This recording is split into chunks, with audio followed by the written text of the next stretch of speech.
Hey everyone, welcome back to the channel. If you've been following along, you know I've been through some significant changes recently. I've had a job loss, I've been exploring content creation as a path forward, but as I've been praying and studying, I feel called to shift this channel's focus to something I believe is critically important for our time, understanding what's happening in the Middle East, particularly with Israel. We're living in days of wars and rumors of wars, and I believe the events unfolding in this region aren't random. They're prophetic. So this channel is pivoting. Let's start with the basics so we all know the region we're talking about. So this is Israel, a country roughly the size of New Jersey, surrounded by 22 Arab nations and sitting at the crossroads of 3 continents, Europe, Asia, and Africa.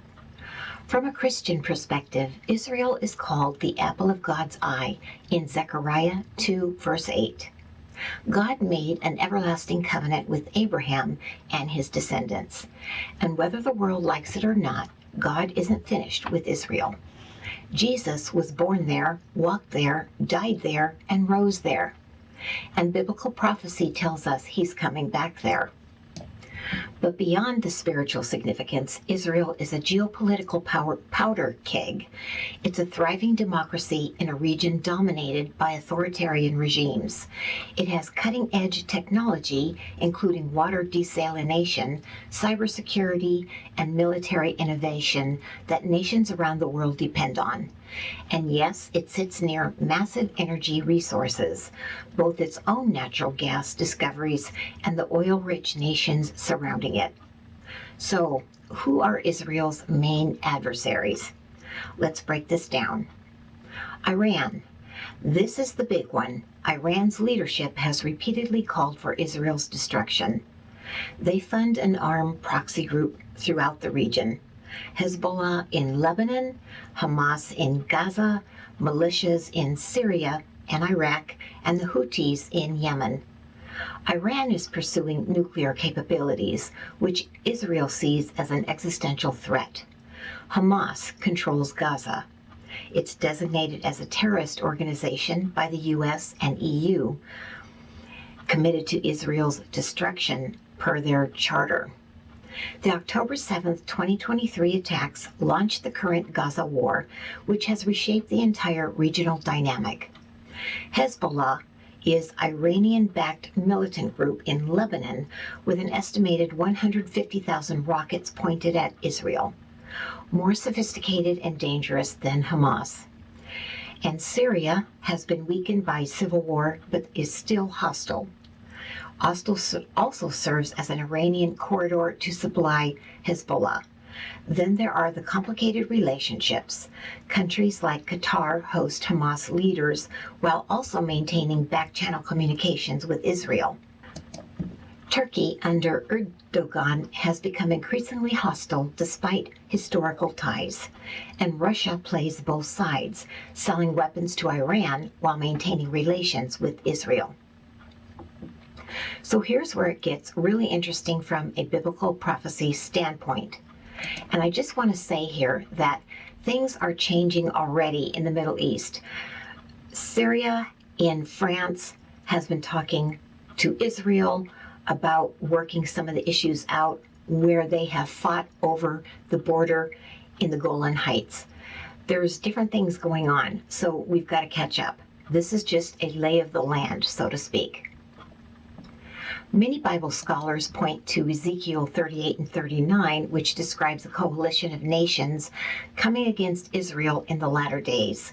The passage mentions Gog from the land of Magog, which is widely interpreted to be Russia, Persia, modern-day Iran, Togarmah, possibly Turkey, and other allies joining this coalition.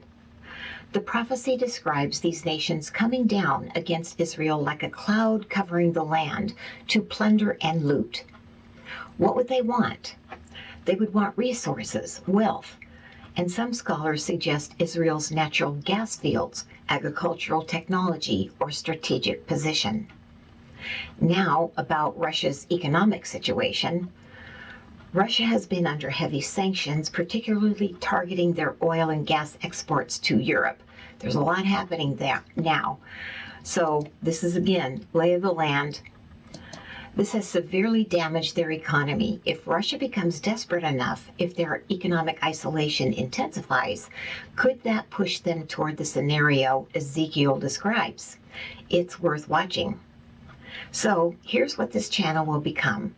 We're going to track these developments together. We're going to look at Israel's relationships with its neighbors, both enemies and the Abraham Accords nations like UAE and Bahrain, Iran's nuclear program and proxy activities, Russia's moves in Syria and their relationship with Iran, Turkey's shifting allegiances under Erdogan, China's growing involvement in the region, how Gaza develops post-war, and diplomatic developments like the Qatar-Hamas situation that I'm learning about alongside you. I'm not a prophecy expert or Middle East scholar, but I'm a Christian who believes God's word is true, that prophecy matters, and that we're called to be watchful. We're going to learn geopolitics, understand the players, and interpret events through a biblical framework. I believe we're living in significant times. The pieces seem to be moving against Israel, yet Israel keeps moving ahead. Israel is the apple of God's eye and will never be destroyed.